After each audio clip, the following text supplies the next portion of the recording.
I would advise all the ladies out there listening is conserve your cash. Okay. Whether you're married, you have a significant other, you're single, be smart with your money for the next 12 months. I'll tell you why. The purchasing power out there has dropped. Things are more expensive. Hey, everybody. This is Diane Gilman, formerly known as the Queen of Jeans on QVC-HSN, but now with my own podcast, Too Young to Be Old. And today I'm going to ask you a question. Would you like somebody to help you create wealth and personal freedom? You would? Well, I've got the guy for you, Ben Reinberg. And without further ado, here's a guy that says, I own it. It's all about being an entrepreneur from the time he was 8 years old. Ben, I gotta tell one hilarious story before we get started. It kind of sets you up and frames you. When Ben was 8, he noticed, and I will ask you how you noticed that in bars, what you were doing in bars when you were 8 years old, that cigarettes were being sold for $2 a pack. That tells you how aged we are. But in if you went into a drugstore, they were only $1 a pack. So Ben got an older kid to buy the cigarette packs in the drugstore and go into the bar and sell them at $2. Well, I would love to make that kind of 100% gain on my money, and that would be freedom. And you say that's still your template for doing business today. Ben, meet my audience, mostly female, and they are all going to be absolutely charmed by you. Well, thank you, Diane Gilman. What a pleasure to be on your show. I mean, you were on my show and now I It was get to be so on your fun. show and I get to add value to all the women out there. And you touched on a really special story to me. I grew up in Chicagoland. For any of you listeners out there, if you know Chicago, I grew up in the north suburbs. And I grew up in an area where I had a military base around me, as well as wealthy, affluent people, as well as middle income and lower middle income people. I kind of felt in that middle income, lower middle income type family that I grew up in. So everything was earned, everything was hard work.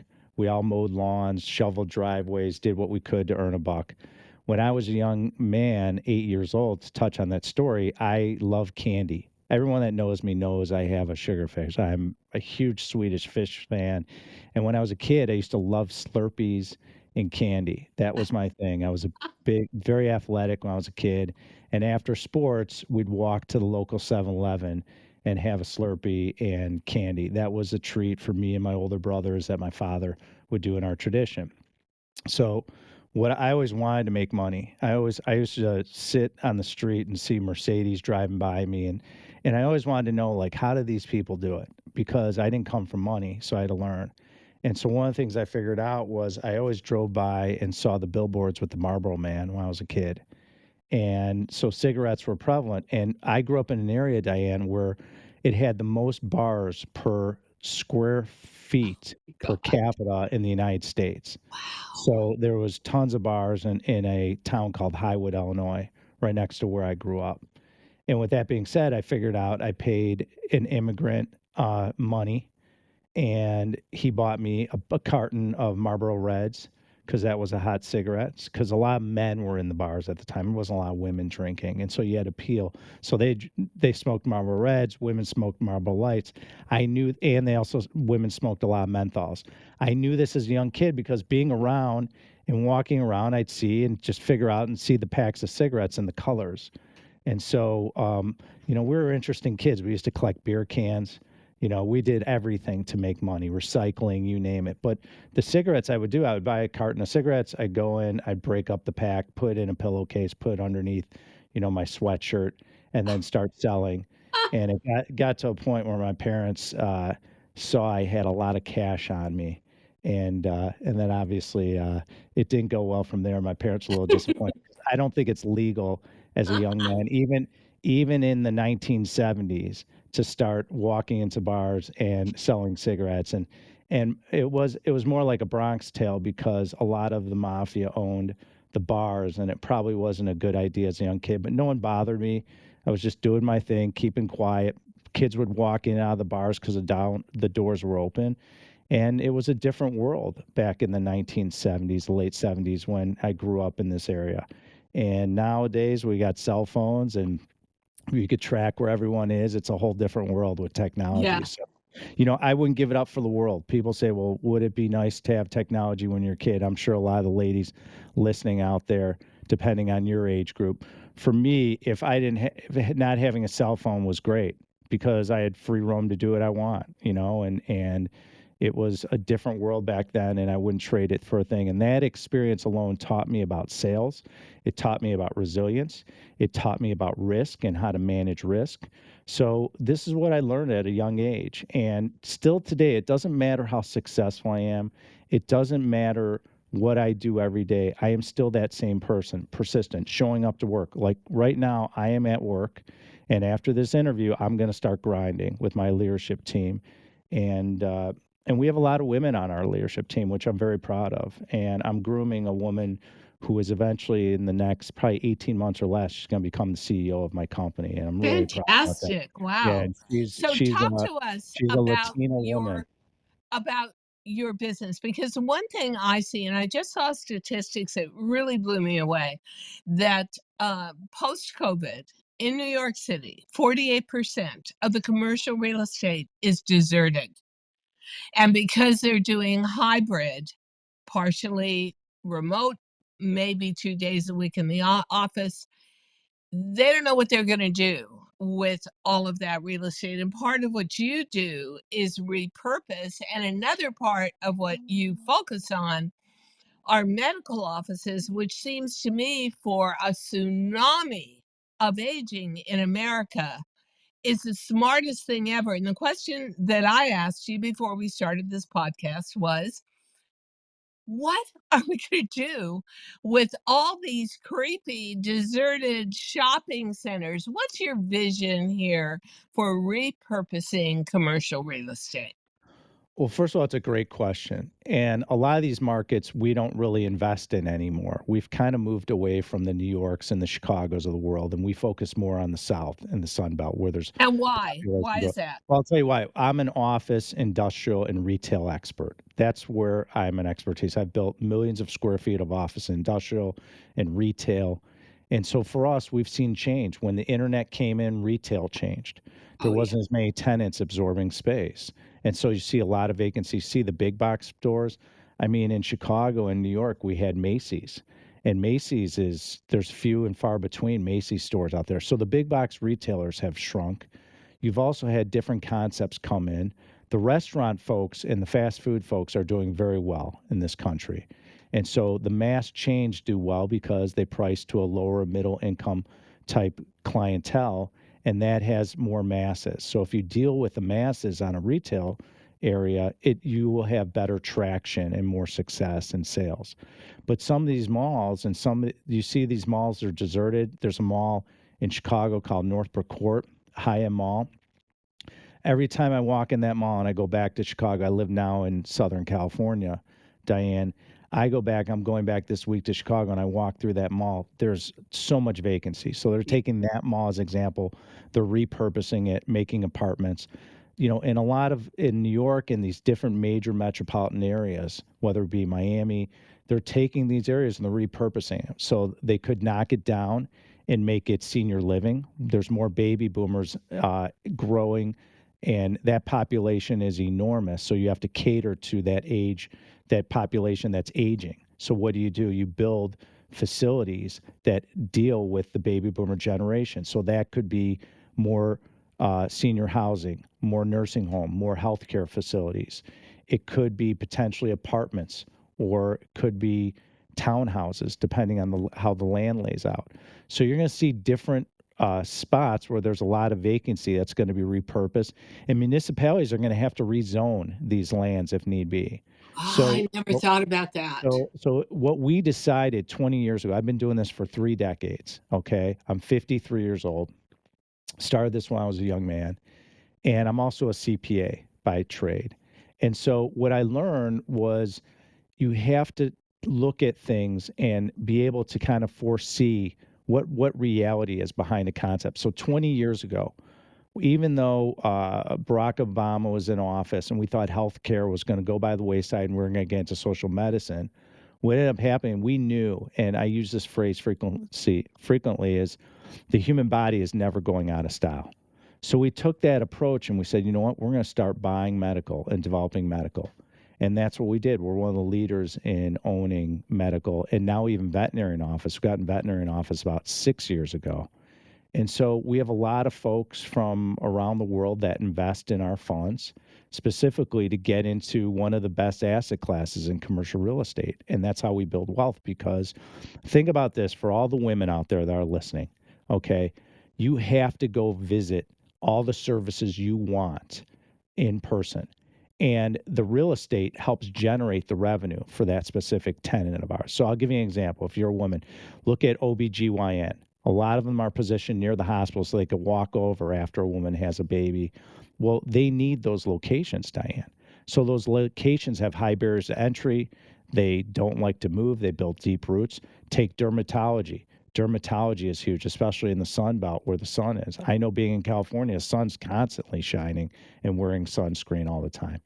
You look at different concepts. Plastic surgery is huge. It's huge with women. And so we own plastic surgery facilities. We own surgery facilities. Gastro's big. There's more cancer facilities around the country with cancer growing. So all these facilities, it's not going to stop. And as the population ages and the baby boomers, Diane, increase, more medical services and more properties need to be put together Yeah, to help. I just saw something new and it's put out by AARP. So I don't know whether you're familiar with it, but it's called Oak Street Health. Hmm. And so these are health facilities for 55 plus. So supposedly these are doctors that really understand the aging process, understand how to take care of the older patient. There was a big deal about it with the doctor is always making eye contact with you when he's talking, and you get to talk as long as you want to about everything physically that's bothering you. So that seems to me a really smart place to go with your money. And you actually say in your bio, Ben, that you can offer the same kind of payback to your investors that you did with buying the cigarette packs at $1 and selling them at $2. I know that I was in business, fashion, that completely ignored and had no respect for the aging female. And for me to come in with one light bulb idea, a middle-aged body gene, I built $100 million a year at retail business. It was fascinating. You've got a captive audience that will know the minute you present it to them, "Oh, I didn't even know I could dream of that," or so what is your next big thing to invest in? Is it gonna be something like Oak Street Health? Are you part of that? I wanna hear your ideas on this. Yeah, I know the gentleman from Oak Street Health, but what we're doing is we're doubling down. So what we decided was we want to share what we do with the world. And so we started advertising and marketing. We've never had to do that for funds, for medical properties. So one of the things we want, and we have a lot of women, by the way, for all the women out there, we have a lot of women that are starting to invest in with us in what we do. They're very successful. There's a lot of women that are just powerhouses in business and they see what we're doing and they see our core values, which is transparency, integrity, consistency, and expertise. And so a lot of folks out there are tired of investing in multifamily. You know, them or their spouses or significant others are tired of it. They're not seeing the returns. Multifamily is struggling right now. What There's is other multi assets. what is multifamily? Multifamily is over 5 units. So a lot of folks out there are raising money for 200, 300, 400, 500 unit complexes where they'll be in, say, Dallas, Texas, and they'll have large. Now, It doesn't mean that we won't buy multifamily in the future, and there might be opportunities to buy in the next 18 to 24 months because I believe we're going to hit a deep recession out there. Diane, that's what's You forthcoming. do, There's huh? no doubt there's $1.6 trillion of commercial real estate mortgages that are coming due. And we've seen this before. And the banks right now, we see them preparing. They're moving their commercial real estate portfolios off their books. They're trying to sell them. They're consolidating. They're challenging when you have to refinance. Those are all signs to me that trouble is brewing ahead. I believe we're already in a recession. I think it's going to get deeper. I So, actually believe we are uh, too. But I do ask you, what kind of return do you offer people? I mean, that's a tricky thing because you're almost in the business of managing investor perception and trying to avoid disappointment. yeah. So when you see this recession coming, and I believe it's not only in commercial real estate, I believe it's in housing, personal real estate as well. I mean, who wants to take out a mortgage at 8%? That's insanity. Just stay where you are for a few years. How do you manage the perception of what you believe your investors want from you in terms of returns? And what kind of returns do you offer them? Well, let's take a step back, okay, from what you said. Let's unpack that a little bit. There's definitely, I mean, I would advise all the ladies out there listening is conserve your cash. Okay, whether you're married, you have a significant other, you're single, be smart with your money for the next 12 months. I'll tell you why. The purchasing power out there has dropped. Things are more expensive. I go to the grocery store. I don't know if you go to the grocery store, but I go grocery shopping and I see what's going on. The cost of produce and milk and I eat healthy. And so I see price of fish per pound is outrageous. Yeah, And so yeah. you look at these factors, okay, and then you have issues. There's probably going to be a couple banks that are going to fail, and that's going to officially produce a statement saying we're into a recession, and it will get deeper. And I My feel that. friend just invested in Mhm, her two sons wanted to do a startup in mhm. Silicon Valley. They linked themselves with Republic Bank.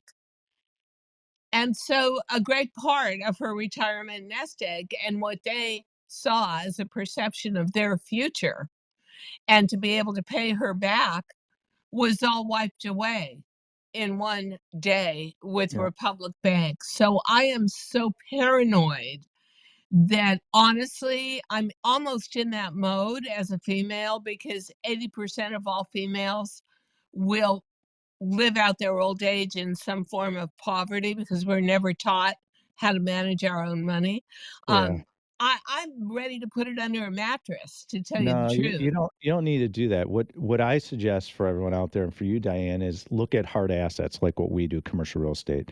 I've been doing this now for 3 decades, and it's a majority of my portfolio because one, I can kick the bricks and mortar of every single property we own, just like our investors can. I like the transparency.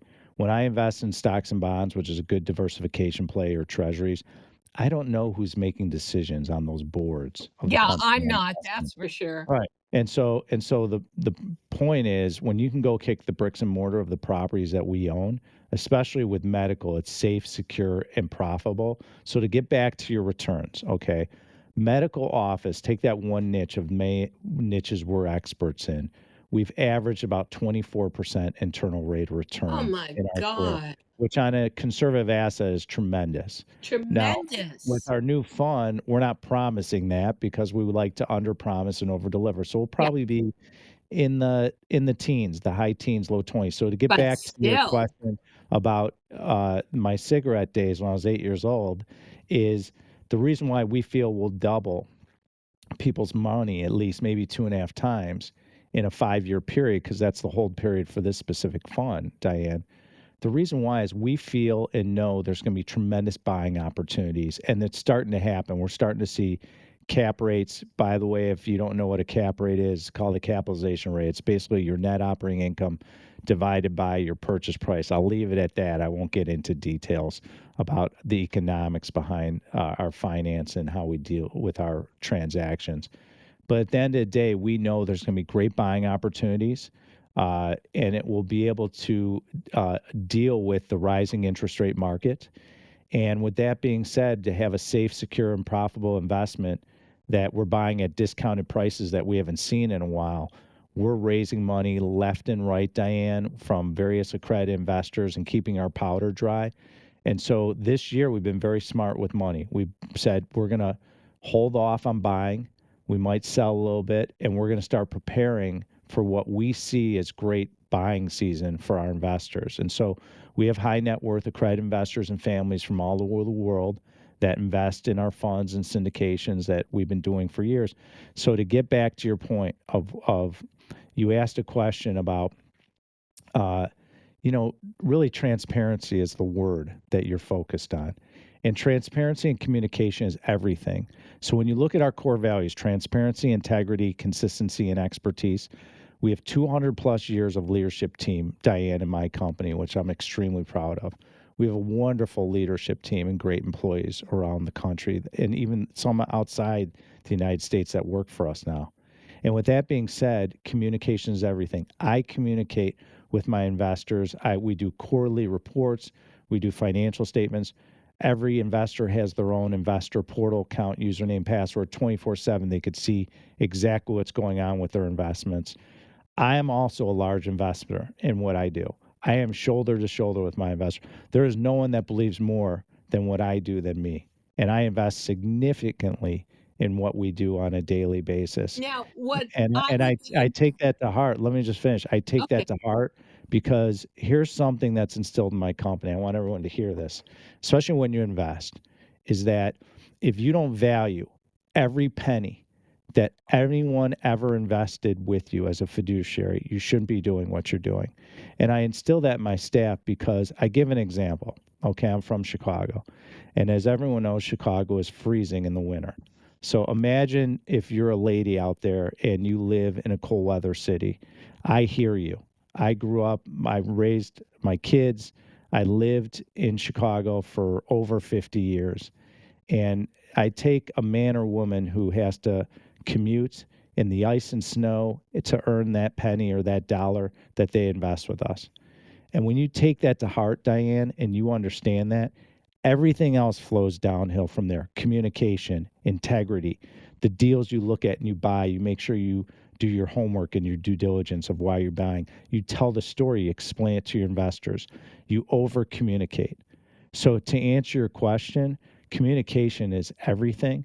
And it's like that in anything in life. We know with the people listening out there, whether you have relationships, whether you're in business, whether you have children, communication's everything. It's something I continue to work on every single day in personal development is how do I get better in communication?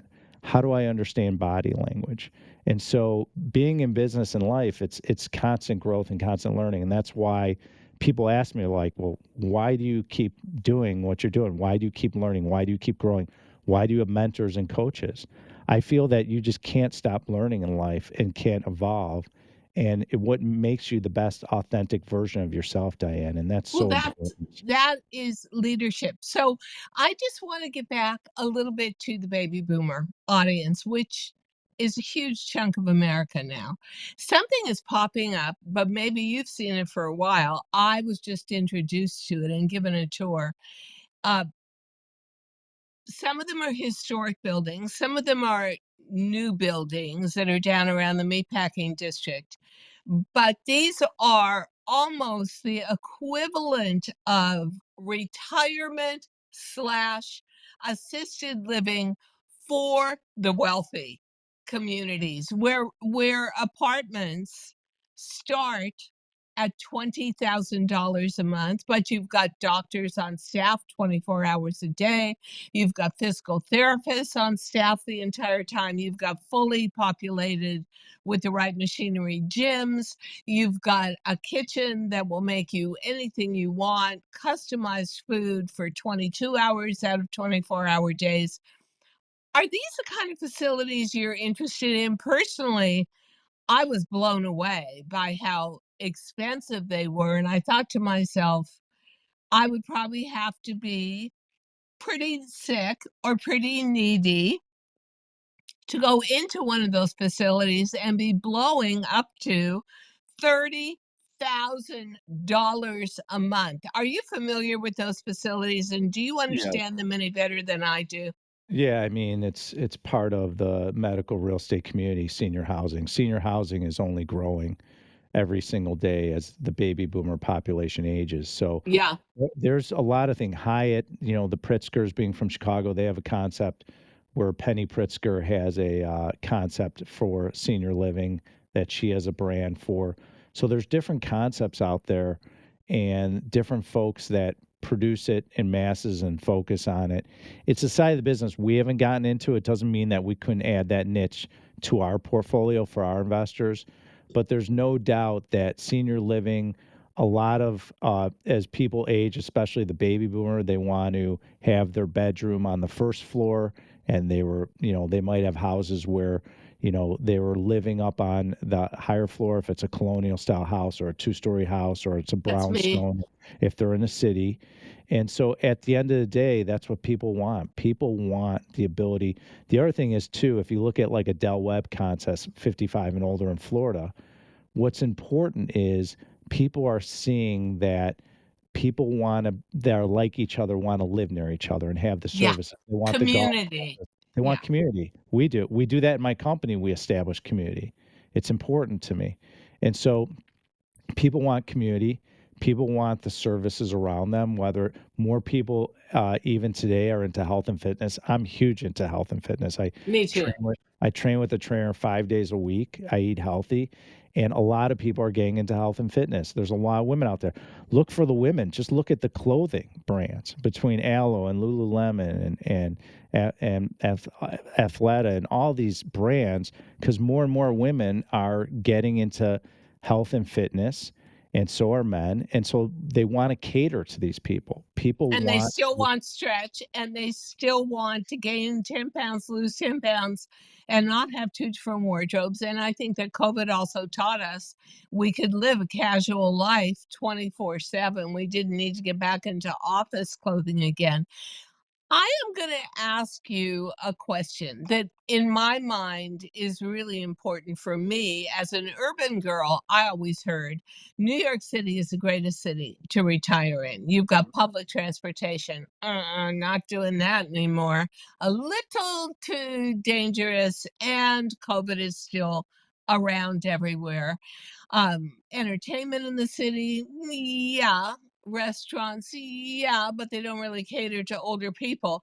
What is Give me your top 3 states that you would say, "Here's where you should retire to," and are you investing in those areas? uh, am I going to get in trouble from your audience if I tell them how I feel? Okay, we're going to free associate here.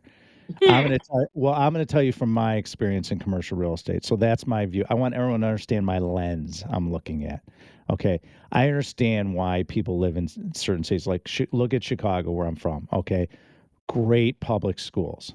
Okay. That's why I live. That's why I stayed there. So great public schools, great employment base. However, now with technology, the employment base has changed because more people are working remotely or hybrid. I work in my West Coast office in Newport Beach. We have a handful of people. It's different now. We're not in one office like we Yeah, used to be, you know?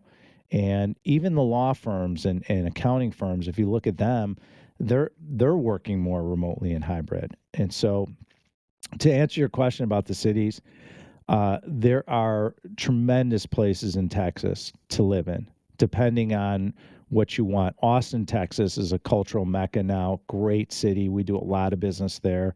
We do a Wow. ton of business in Texas. I've been doing business in Texas for over 2 decades. People like Houston. Houston's a good market. Dallas Fort Worth is a wonderful market For for an people who aging live in. community. Yeah, absolutely, Okay. absolutely. They all can handle baby boomers. A lot of baby boomers have moved out there. It's a tax-free state, which is really Ooh, important. nice. And it's really an incredible state. If you never travel there, there's a lot of things to do.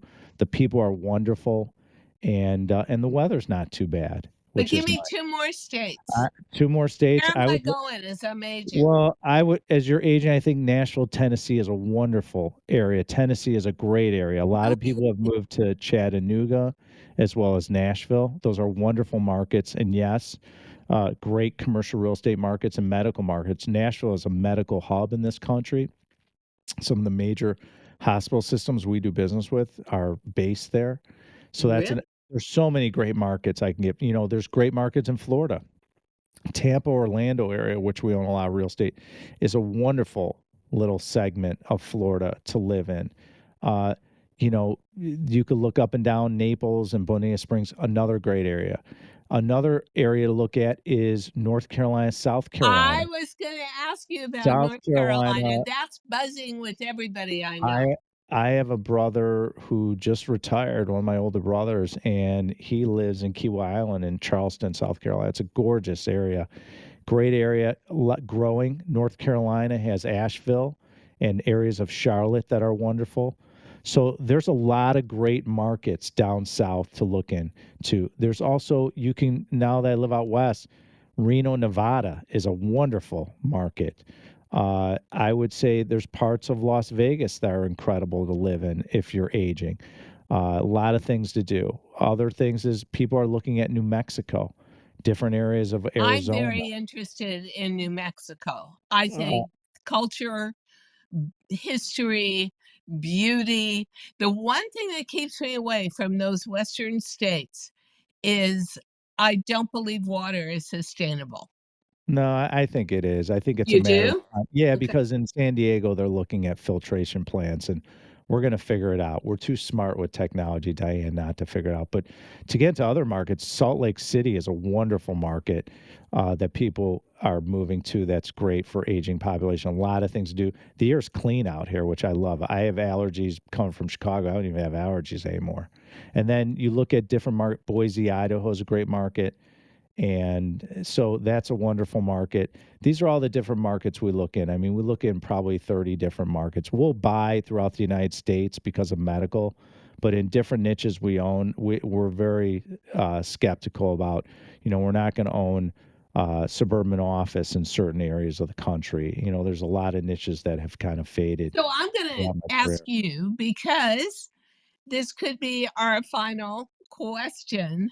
Where are you going to move as you age? You're in your mid 50s. So let's say in 10 years, hopefully the mortgage rates are going to be better than they are. But are you going to move to, do you see yourself going into a community that's basically within your age group? Do you see yourself or putting maybe your parents into a high-end assisted living community?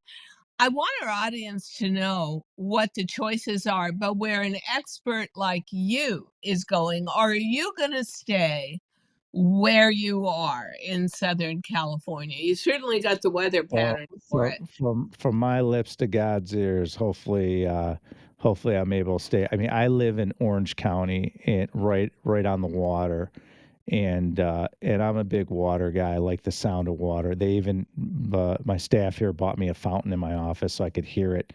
Oh my God.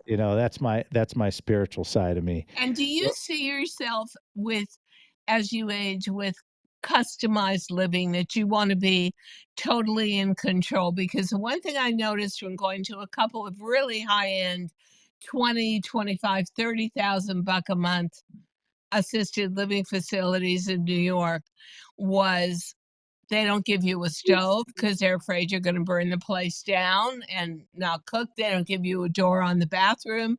It's just a curtain because 'cause they're afraid you're gonna fall and block their entry. It was in its own way a sort of a terrible window of looking into a future where other people are pretty much monitoring everything you do. When you invest money in repurposing commercial real estate, where does that money go for baby boomers? Final question. Does it go to redoing shopping centers and how does that work for you, Ben? The baby boomers are gonna want safe, secure, and profitable investing, Diane. Okay. That's and they're gonna diversify their capital. And so we have a lot of baby boomers that invest in medical properties with us in our funds. And that's a big demand from them that we've heard over the last 5 years Are that we medical covered up. properties hospitals? Are they the kind of It could facilities be I so mentioned? What? yeah, it's a great question. What we invest in for audience to know is imagine you and your family, every service that you go to, whether it be, like I mentioned before, OBGYN, gastro, dermatology, neurology, oncology, plastic surgery. Anything that the human body surrounds is what we own. We own different micro hospitals. We own dialysis, which was big. I started in dialysis almost 2 decades ago. I was one of the leaders in that business, and then a guy named Warren Buffett started buying shares of DaVita, and it grew, and we grew with it, and it was a tremendous run for us. But anything out there that for your ladies out there that are listening that you utilize, you and your family, that's what we own.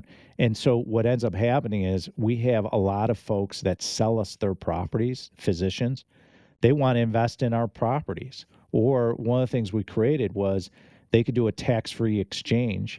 They could sell us their property into our fund, not pay taxes. All our investors benefit, and the tenant, the doctors, are investors into the fund. So you have everyone pulling the wagon in the same direction. It's like a beautiful symphony going You know on what with I our would funds. like? I would Yes, ma'am. honestly like an old shopping center refurbished. So I had my dermatologist for stupid stuff like Botox. I had oncology. I had GP. I had heart specialist. All of it within one big facility that didn't read to me like a hospital, which for me is always you have to be in crisis to go to a hospital. It's such a But great point because that's what's going on in our society. That like okay. they call it medtail, and medtail is big. We have a lot of shopping centers around the country that we start off where you might have 7-Eleven. We had Citibank in it. We might have a restaurant in the shopping center, and a lot of them, Diane, over the last 10 years have been converted to medical, where Huh? we have urgent cares in our retail properties because urgent cares want traffic. And so we have a retail center in Austin, Texas. It's all medical now. I built the property next to it. It was a dialysis facility. It was an incredible location, a lot of traffic. And so we end up putting dentists. Dentists are big tenants of ours. So we'll have a dentist and urgent care, and then we'll have a plastic surgeon, ENT folks that are tenants. So we Oh, see I more like and more. one-stop shopping. I Yeah, we have like more and more. yeah. The other niche that's big is autism. So we're seeing autism go more into retail spaces. We see we see cardiologists going more into retail spaces because medical tenants want to be surrounded by each other. So the ancillary services feed off each other. So you can But go to my your my feeling is cardiologist. if you're someone like me, and certainly during COVID, I became totally addicted to shopping online and everything from high-end clothing to anything I needed from pharmacy to everything that's on Amazon, which is actually an incredible service. So if you're going to get me to a medical facility, I'd love to be in a big shopping mall where it was one stop and you could get so much productively done in a day. Okay. So I am now going to turn the tables on you. And final question, which you Uh, asked wait, me hold on, we're not gonna talk on, about fashion, isn't that your niche? yeah, we're not talking Oh, about okay. Oh, you're fashion. interviewing me, that's right. Sorry, go Yeah, ahead. on your podcast, I own it. So you asked me this question. It's your last day on Earth. An asteroid is coming. You can have anything to eat you want to. What is your last meal? Oh god, I've never had anyone Oh, ask don't me be a this, bully. You asked me that so, question. I was first like, of all, oh the my the God. question is, it's our last day on Earth, God forbid. It's just me and you, kid. What are we eating? What are we drinking? It's your choice. So Yeah, this tell me. you're putting this question back on me. What Oh, are we yeah. eating? What are we it's our last day on Earth? Okay. Yeah. Um, I am eating one of my favorite pizzas, okay? And because I have celiac and I eat gluten-free, I'm throwing that out the window. So we're gonna eat my favorite pizza. Are you ready?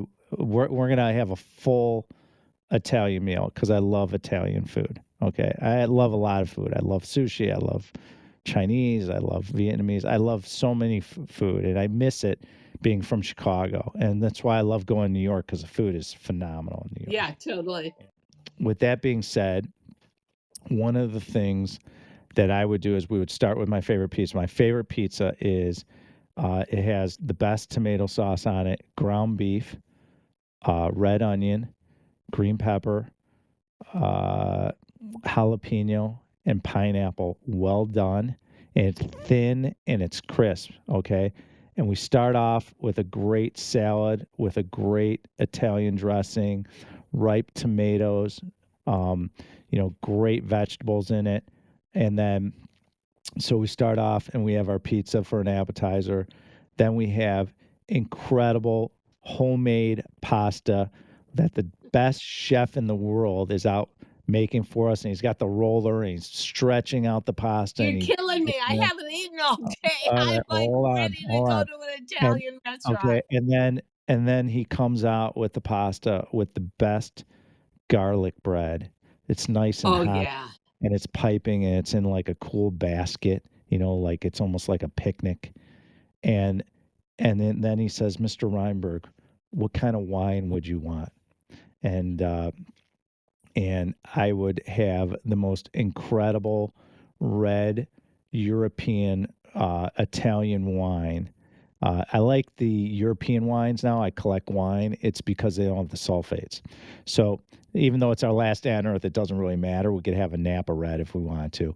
But I would like a beautiful red blend to go with my pasta and my pizza and a wonderful big glass, and I want the old school pour where they give you a good pour, and then we'd have dessert. And dessert to me um is the best chocolate chip cookie in the world would be Ooh, I fantastic. love them, especially when And they're nice warm and the nice chips are and all hot. melty. Yes, I nice and like hot. macadamia nuts in them too. Oh, well, I thought it's my decision, not your decision. Yeah. Okay. So all right. So we're gonna have a warm chocolate cookie, and that's it. And that's what I would like for my last meal. But And this is hilarious because when I answered your question on your podcast, I own it. I realized that everything from Kobe beef steak yes, to an entire giant table full of sushi, everything I wanted was Japanese food. yes, That is so crazy, and everything you want is Italian food. So listen, we gotta start getting the people together in case that asteroid is coming our way so we can actually coordinate this international meal, should it be the last day on Earth. And please, everybody, do yourselves a favor. Get familiar with Ben Reinberg. He is a powerhouse. He is a force of nature. And I hope we stay in touch. And I'm going to study more about investing money with you because I think dark times are coming. I do believe that. You are a pleasure. thank you. So Thank you so much. With such really, And it I was hope an you bring me honor, a back. privilege. I hope you bring me back because 'cause I'd love to add value and talk about what's going on in our world and our economy and talk about investing and talk about how to Okay, let's protect do it at the yourself. So, beginning of the year. Let's yeah, do it.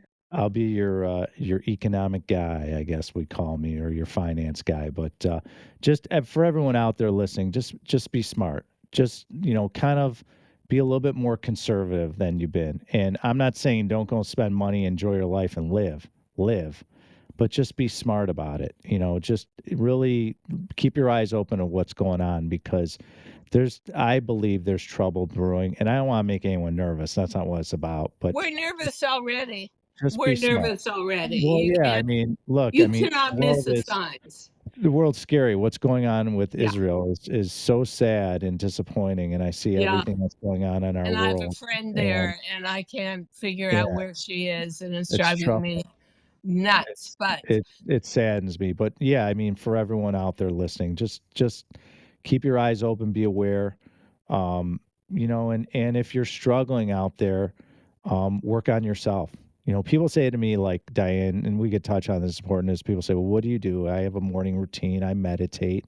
I work on myself. I'm into personal growth and development because I want to be the best version of myself so I can impact people and help people. And so and if for you're me, struggling Ben, out there, think about what can you do to help work on yourself because your mental health is important.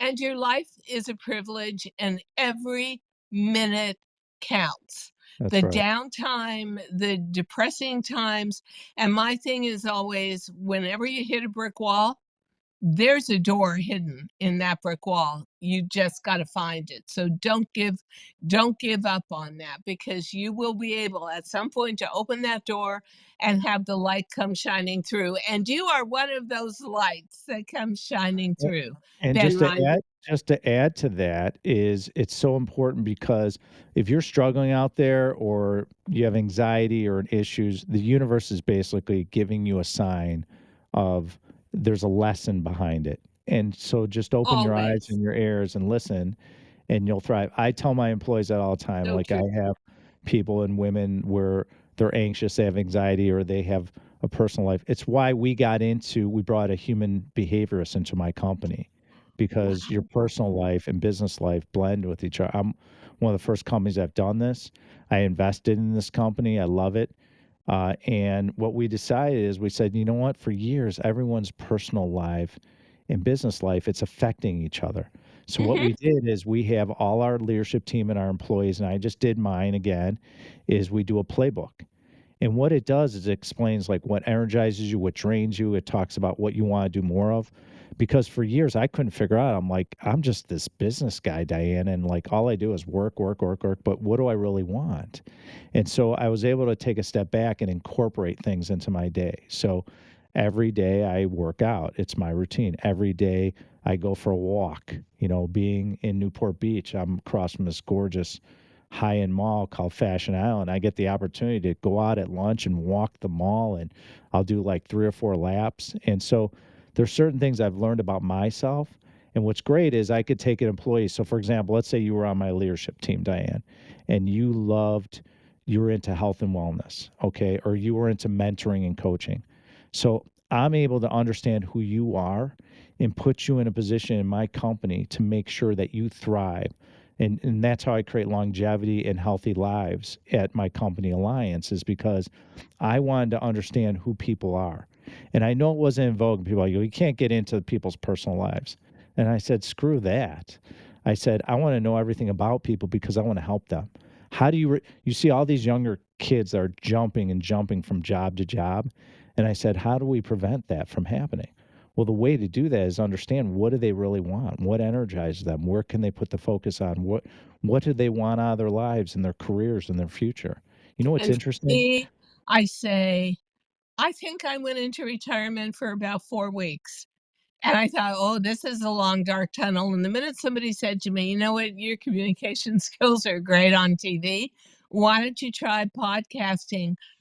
Boom. So now I'm finding in a different period of my life, a way to be productive, to help. It's very important for me to help my female community.